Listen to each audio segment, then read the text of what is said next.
Not sure if you should pull for Zhuang Fangyi? This video is for you. Welcome to FraylightGaming. If you're one of those people who pull strictly for aesthetics, we applaud you.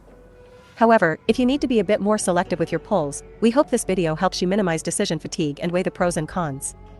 Let's jump into it. With the arrival of the Thunder of Renewal banner, we get our first 6-star electric hypercarry operator, Zhuang Fangyi.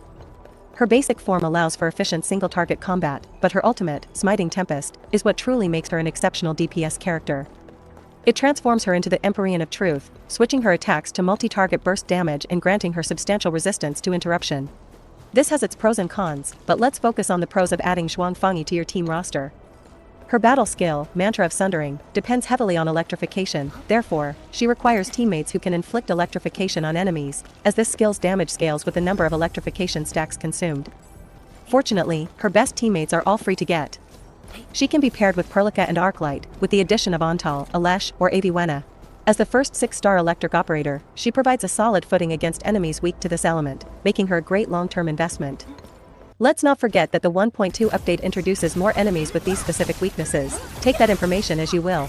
Plus, her dash is pretty cool and definitely adds to the fluidity of movement. With those pros in mind, let's move on to what might be considered the cons of pulling for Zhuang Fangyi. Also, let me know in the comments, what are your pros? I'd love to hear your take on her. First, she is somewhat dependent on her signature weapon, Lone Barge, which significantly boosts her electric damage and will, her primary stat. Additionally, her skills aren't exactly spam-friendly and require some mechanical awareness. Since her major damage is locked behind her ultimate state, you'll want to have it available as often as possible. Personally, I pulled for her because I love her unique combat style and design.